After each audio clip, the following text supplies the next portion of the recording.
तो last class में हम लोगों ने एसिमेट्रिकल कनेक्शन के लिए output voltage, output current, current through thyristor T1 T2, current through diode D1 D2 और वोल्टेज अक्रॉस थायरिस्टर T1 को प्लॉट कर लिया था।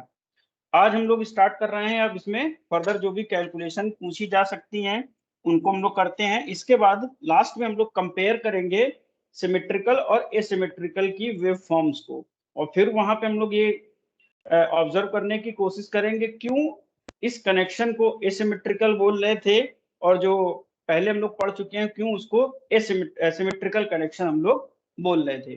तो कैलकुलेशन पहले हम लोग स्टार्ट करते हैं।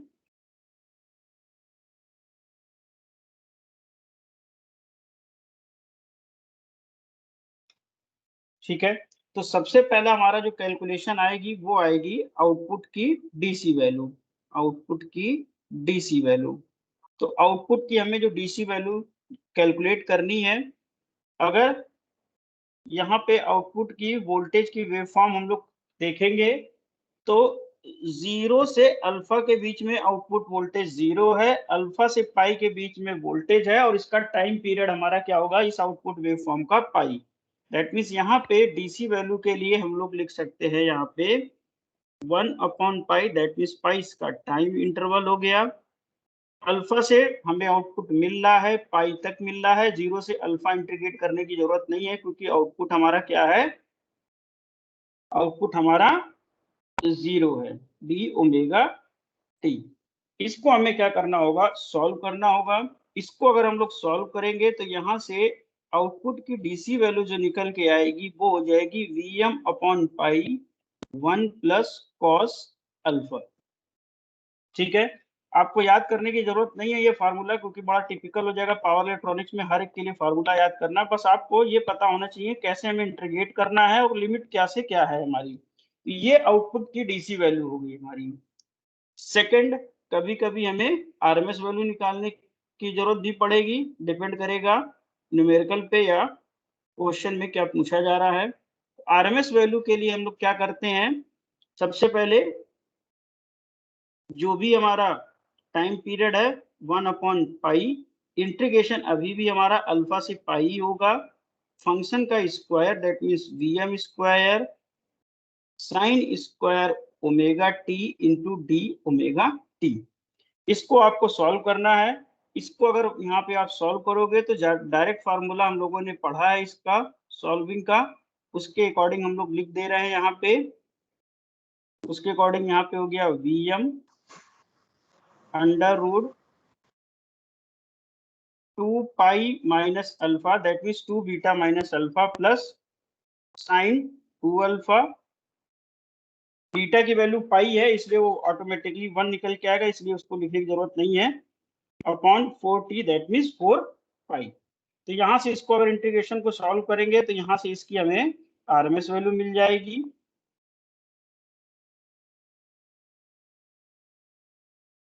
ठीक है, यहाँ से इसकी हमें आरएमएस वैल्यू मिल जाएगी ये।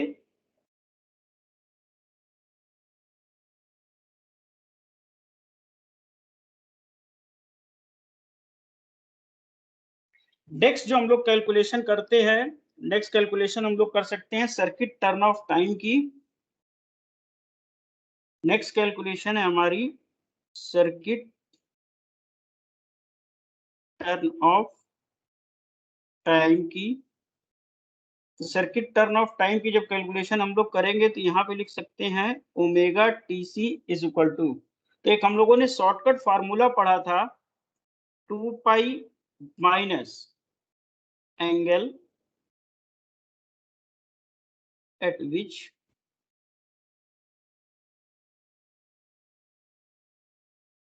Current reduce to zero in first half cycle नहीं, फर्स्ट साइकिल, फर्स्ट साइकिल। ठीक है, ये हमारा ध्यान में रखना, ये फार्मूला हमारा शॉर्टकट है, ये फार्मूला हमारा शॉर्टकट फार्मूला है। अदरवाइज आपको हमेशा ओमेगा टी सी कैसे निकालना है, थायरिस्टर के क्रॉस ऑफ वोल्टेज की वेवफॉर्म प्लॉट करो, वहां से ये देखो कितनी ड्यूरेशन के लिए थायरिस्टर हमारा रिवर्स बायस है। तो अभी ट्राई करते हैं इसी से निकालने, किसी फार्मूले से, omega T C 2 pi minus.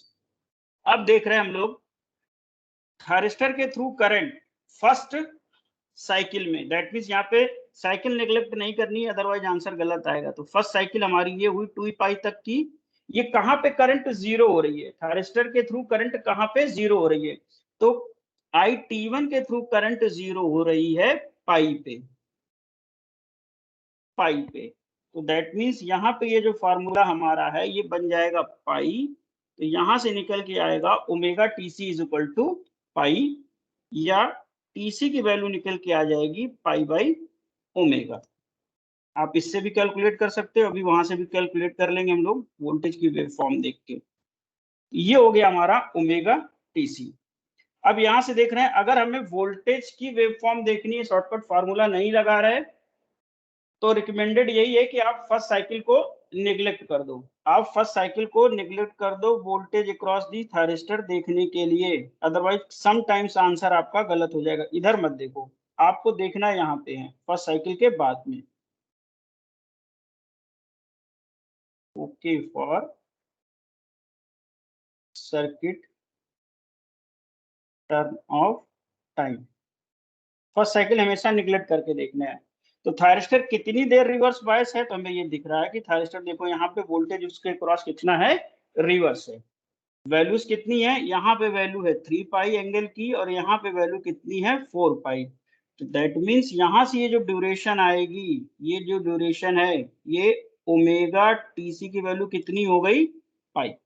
तो चाहे आप शॉर्टकट लगा लो या voltage across the thyristor draw कर लो, यहां से वैल्यूज आपकी क्या आने वाली हैं, सेम आने वाली है। डिपेंड ये करेगा कि आप किस मेथड के थ्रू अपना चेक करना चाह रहे हो। सपोज सम टाइम हमारे पास टाइम नहीं है, हमें क्विकली आंसर देना है, तो केवल करंट थ्रू थायरिस्टर T1 को देख लो कहाँ पे जीरो हो रही है, डायरेक्ट इस फार्मूले से आप सर्किट टर्न ऑफ टाइम निकालोगे और ये 100% एक्यूरेट आंसर आएगा। इसमें कोई एम्बिग्यूटी नहीं है कि किसी एक केस के लिए फेल होगा, यहाँ पे 100% एक्यूरेट आंसर आएगा। रिकमेंडेड आपको शॉर्टकट फार्मूला है कॉम्पिटिटिव एग्जाम में, क्योंकि वहां पे टाइम ही का ही खेल होता है, टाइम नहीं होता है।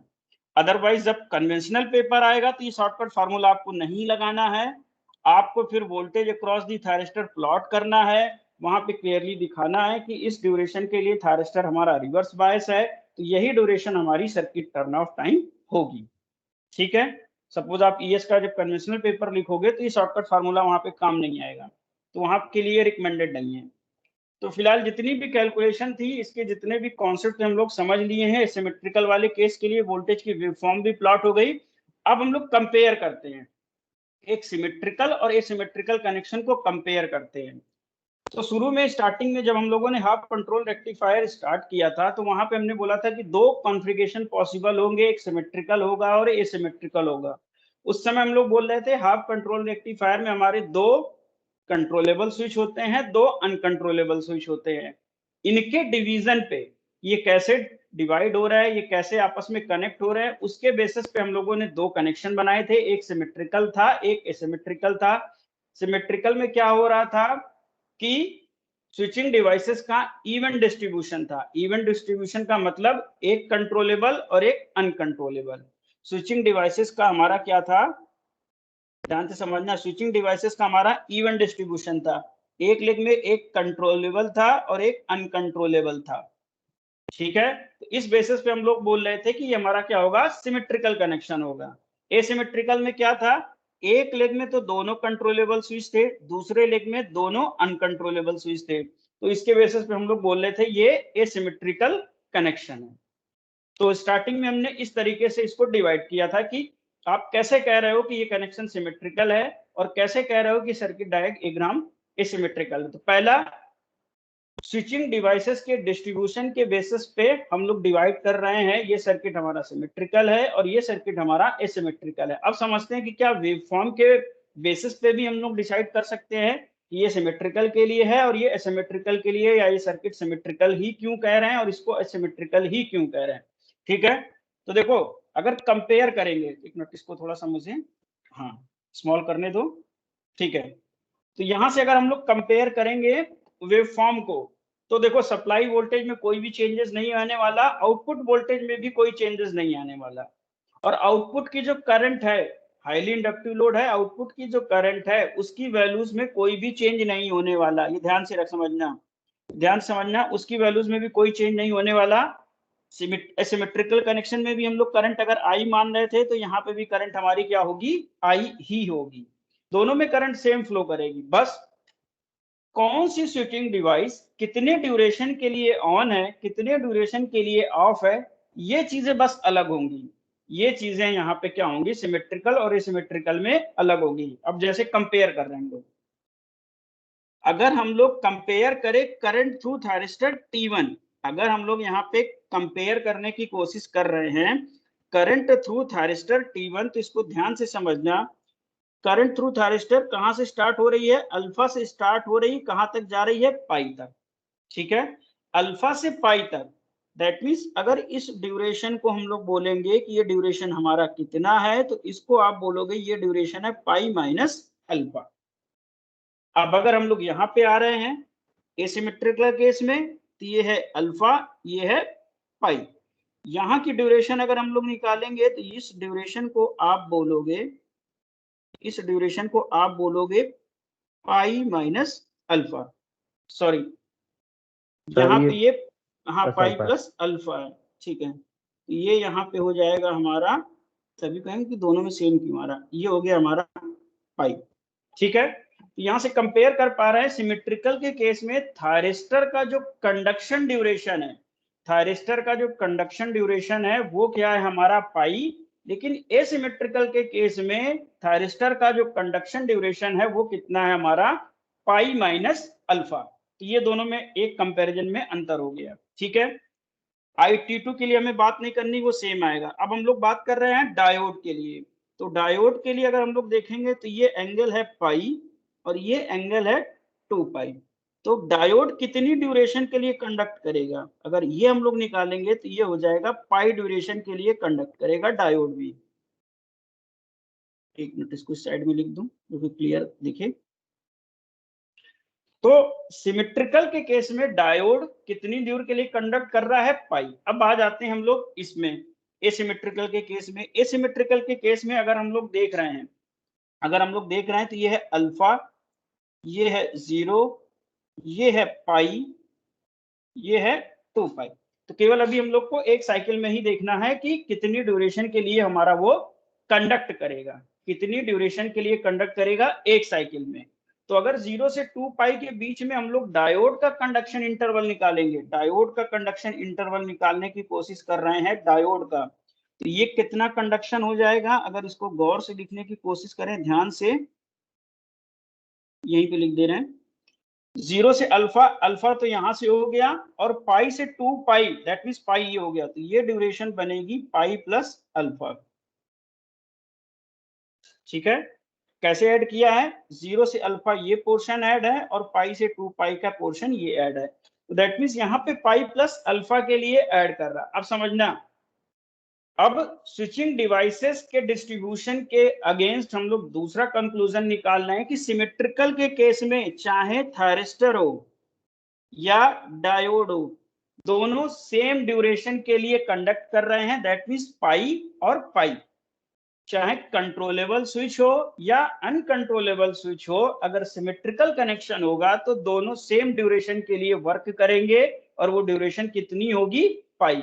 लेकिन जब हम लोग बात कर रहे हैं एसिमेट्रिकल के लिए, तो थायरिस्टर तो कंडक्ट कर रहा है पाई माइनस अल्फा ड्यूरेशन तक, लेकिन डायोड कंडक्ट कर रहा है पाई प्लस अल्फा ड्यूरेशन तक। तो यहाँ पे स्विचिंग डिवाइसेस के कंडक्शन टाइम के बेसिस पे भी हम लोग सर्किट को बोल रहे हैं कि ये सिमेट्रिकल है और ये सिमेट्रिकल है। एसिमेट्रिकल वाले में थायरिस्टर और डायोड के कंडक्शन में टाइम ड्यूरेशन में अंतर है, जबकि सिमेट्रिकल वाले में डायोड और थायरिस्टर के कंडक्शन में क्या है, या ड्यूरेशन क्या है, वो सेम है। तो आपसे अगर कभी इंटरव्यू में ये पूछा जाएगा कि आप किस बेसिस पे बोलते हो, किस बेसिस पे बोलते हो कि पहला कॉन्फ़िगरेशन हमारा सिमेट्रिकल है और दूसरा कॉन्फ़िगरेशन एसिमेट्रिकल है, तो आपके आंसर होने चाहिए दो। पहला on the basis of distribution of switching devices, कि किस लेग में किस तरीके से हमने डिवाइस किया है, डिवाइसेस को डिस्ट्रीब्यूट किया है। अगर एक लेग में एक कंट्रोलेबल और एक अनकंट्रोलेबल है, दैट मींस वो सिमेट्रिकल कनेक्शन है। अगर ऐसा नहीं है, इसका मतलब वो एसिमेट्रिकल कनेक्शन है। और दूसरा बेसिस कि सर्किट में जो हमारा कंट्रोलेबल स्विच है और जो अनकंट्रोलेबल स्विच है वो कितने ड्यूरेशन के लिए कंडक्ट कर रहे हैं। अगर कंट्रोलेबल और अनकंट्रोलेबल स्विच की कंडक्शन ड्यूरेशन सेम है तो उसको हम लोग बोल दे रहे हैं सिमेट्रिकल कनेक्शन। अगर ऐसा नहीं है तो उसको हम लोग बोल दे रहे हैं एसिमेट्रिकल कनेक्शन। ध्यान से देखना, जब आप लिटरेचर पढ़ोगे तो जो सिमेट्रिकल और एसिमेट्रिकल कनेक्शन के बीच का डिफरेंस है क्यों बोल रहे हैं, तो एक्चुअली वो स्विचिंग डिवाइस पे ही ज्यादा मतलब लोड देते हैं कि on the basis of switching devices location हम लोग इसको डिस्ट्रीब्यूट करते हैं सिमेट्रिकल और एसिमेट्रिकल कनेक्शन में।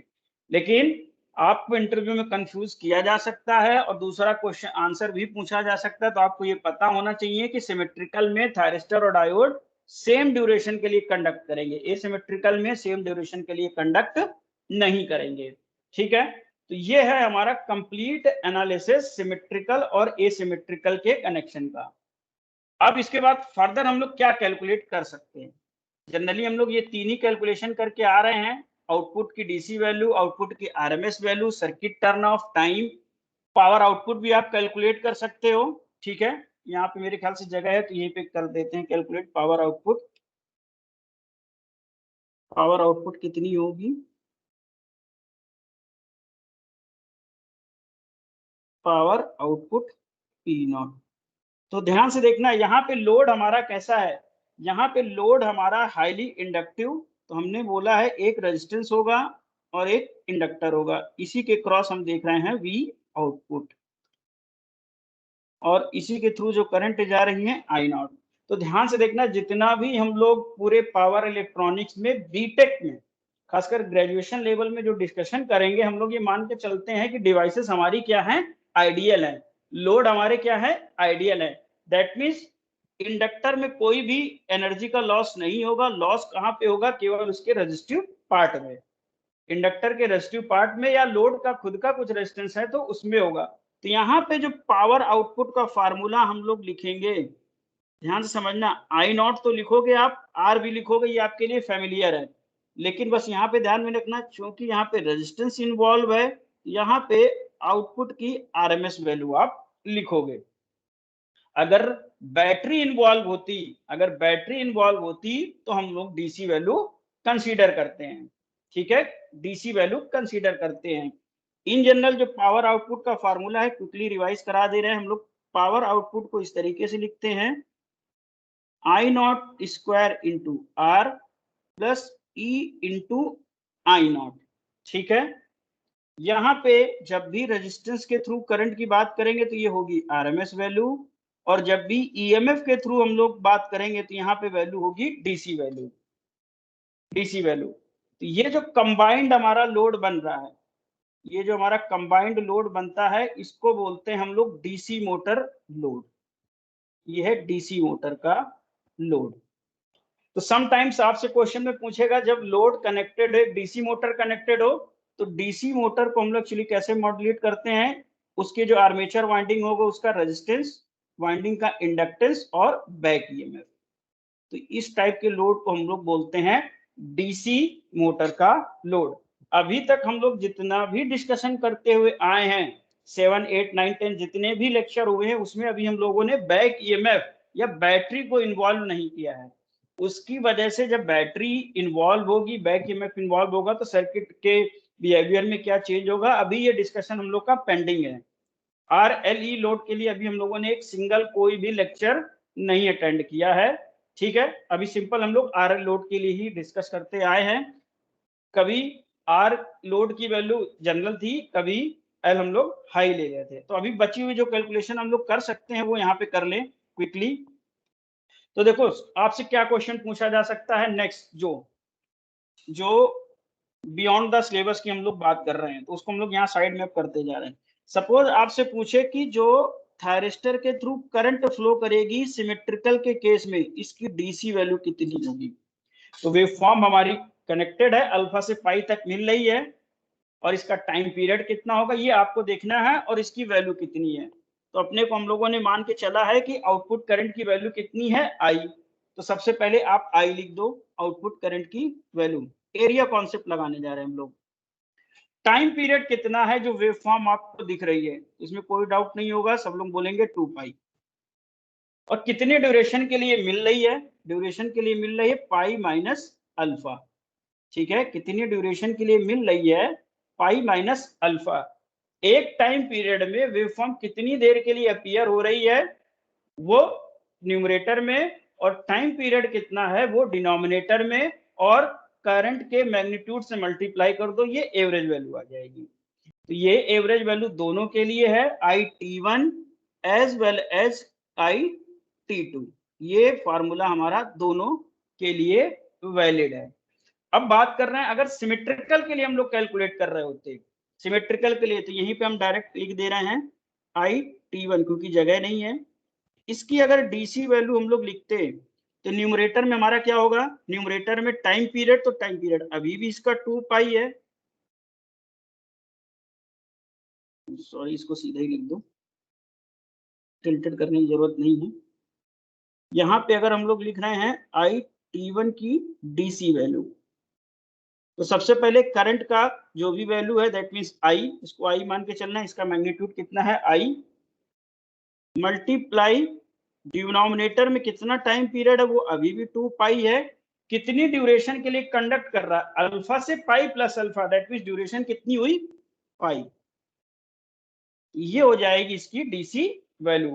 तो यहां से दोनों को अगर कंपेयर करोगे सिमेट्रिकल और एसिमेट्रिकल में, तो यहां से क्लियरली बता दोगे कि एसिमेट्रिकल वाले केस में एवरेज करंट थ्रू थायरिस्टर की वैल्यू क्या होगी, कम होगी। यहाँ तो डायरेक्टली ये I/2 आ रहा है, लेकिन यहाँ पे डिपेंड करेगा फायरिंग एंगल पे।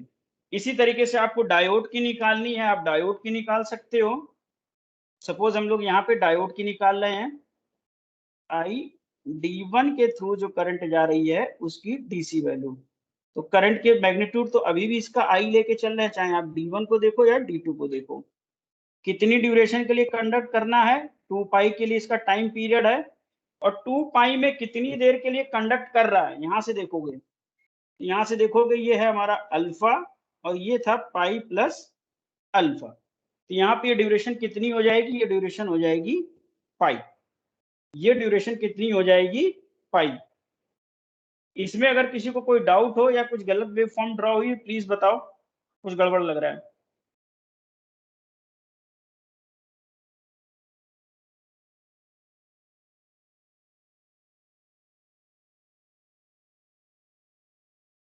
कुछ छूटा है क्या?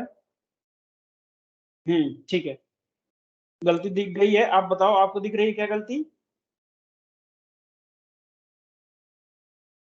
पहली साइकिल नेग्लेक्ट करते हैं। हाँ ठीक है, ये चीज यहाँ पे ये प्लॉट करते समय छूट गई है। आई D2 के लिए यहाँ से अगर हम लोग देख रहे हैं, ये बनाते समय छूट गया है अभी, या तो ये अगर ये यहाँ पे मिस्टेक है तो दैट मीन्स लास्ट टर्न पे भी हुई होगी, तो इसको प्लीज सही कर लेना। यहाँ पे भी ये करंट कितनी आएगी, आई D2, यहाँ से हो जाएगा। ठीक है, तो ये हो जाएगा पाई प्लस अल्फा, सॉरी ये लास्ट जो लास्ट लेक्चर हुआ होगा तो ये वेव फॉर्म वहीं से कॉपी की गई, दैट मीन्स वहां पे भी ये गलती हुई होगी, जब आई D2 हमने बनाया होगा तो वहां पे ये चीज छूटी होगी। ठीक है, तो इसको एक बार ध्यान से सही कर लेना। इसी तरीके से यहाँ पे भी लिख सकते हैं हम लोग। तो ओवरऑल जितनी भी चीजें पूछी जा सकती हैं वो ये यहाँ पे कि थायरिस्टर के थ्रू हम लोग करंट क्यों, ये एवरेज वैल्यू क्या होगी, डायोड के थ्रू जो करंट की एवरेज वैल्यू क्या होगी, और बहुत पूछा जा सकता है तो वोल्टेज अक्रॉस थायरिस्टर जो आप वेव फॉर्म ड्रॉ कर रहे हो उसकी एवरेज वैल्यू कितनी होगी, उसकी आरएमएस वैल्यू कितनी होगी। ये सब कन्वेंशनल क्वेश्चन है, एमसीक्यू में इस टाइप की प्रॉब्लम नहीं आएंगी। प्रॉब्लम एमसीक्यू में आएंगी तो डायरेक्ट डीसी वैल्यू आपको न्यूमेरिकल वैल्यूज गिवन होगी, कैलकुलेट करना बताएगा। ठीक है, ये डायरेक्टली आपको यहाँ से वो कैलकुलेट करने को बताएगा। अब बात क्या आ रही है, सिमेट्रिकल कनेक्शन में मेरे ख्याल से हम लोग ये डिस्कस कर चुके थे कि टेक्निकल प्रॉब्लम कहाँ पे आ रही थी, टेक्निकल प्रॉब्लम कहाँ पे आ रही थी, और टेक्निकल प्रॉब्लम क्या थी। टेक्निकल प्रॉब्लम ये थी कि समटाइम्स क्या हो रहा था, एक अपकमिंग जो डिवाइस ऑन होने वाली थी और जो एक डिवाइस ऑफ होने वाली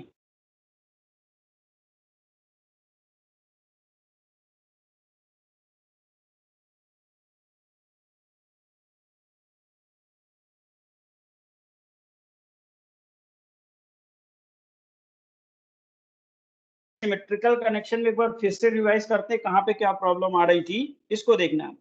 अगर 0 से पाई के बीच में हम लोग कंसीडर कर रहे हैं, 0 से पाई के बीच में ट्रांजिशन किसके किसके बीच में है? 0 से पाई के बीच में देखो क्या हो रहा है, ध्यान से समझना।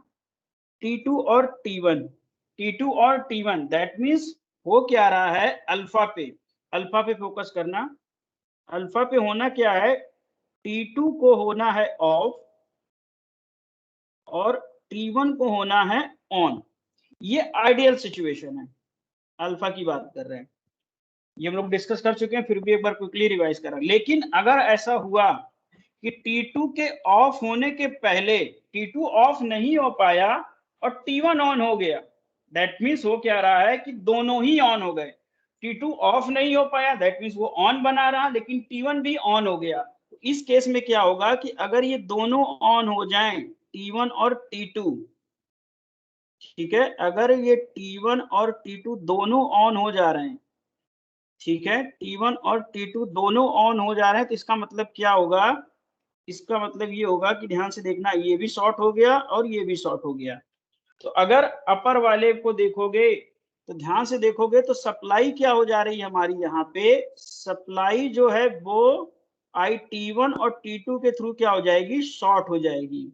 आई T1 और T2 के थ्रू क्या हो जा रही है, शॉर्ट हो जा रही है। तो यहाँ पे क्या हो जाएगा, डेड शॉर्ट सर्किट अकर हो सकता है। कहाँ पे, जिस जगह ट्रांजिशन हो रहा है, जहां जहां पे भी ट्रांजिशन हो रहा है।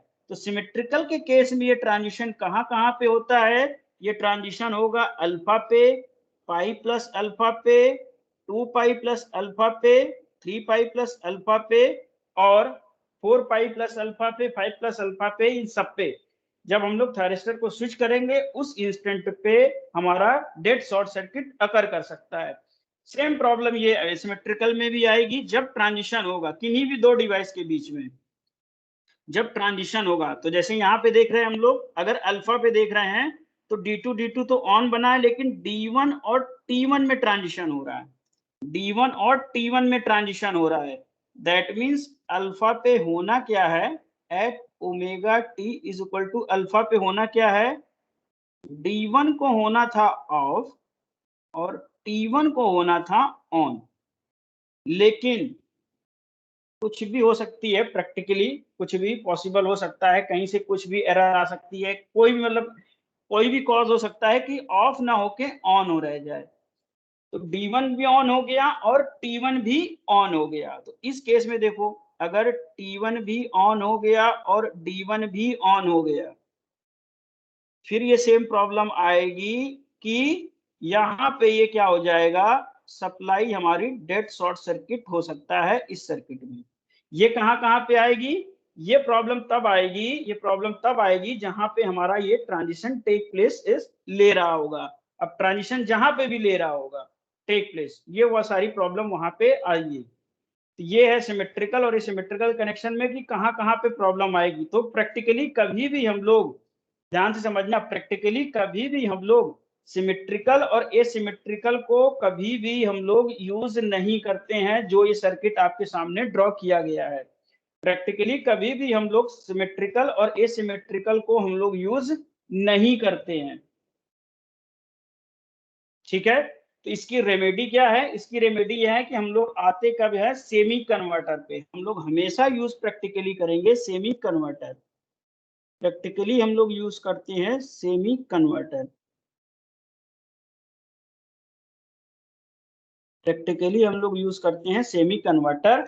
सेमी कन्वर्टर में करते क्या है, आप चाहे सिमेट्रिकल कॉन्फ़िगरेशन लो या एसिमेट्रिकल कॉन्फ़िगरेशन लो, सिमेट्रिकल कॉन्फ़िगरेशन लो या एसिमेट्रिकल कॉन्फ़िगरेशन लो, लोड के पैरेलल में आप हमेशा क्या कर दोगे, एक फ्री व्हीलिंग डायोड कनेक्ट कर दोगे।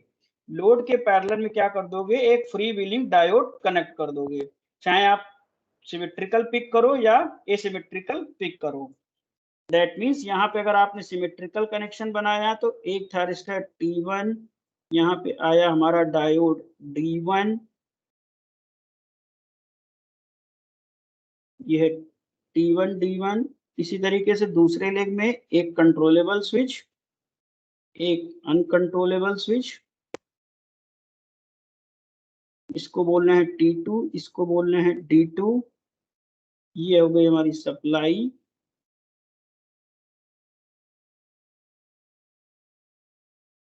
अभी तक यहाँ पे हम लोग लोड कनेक्ट कर रहे थे इस तरीके से। ये हमारा है लोड।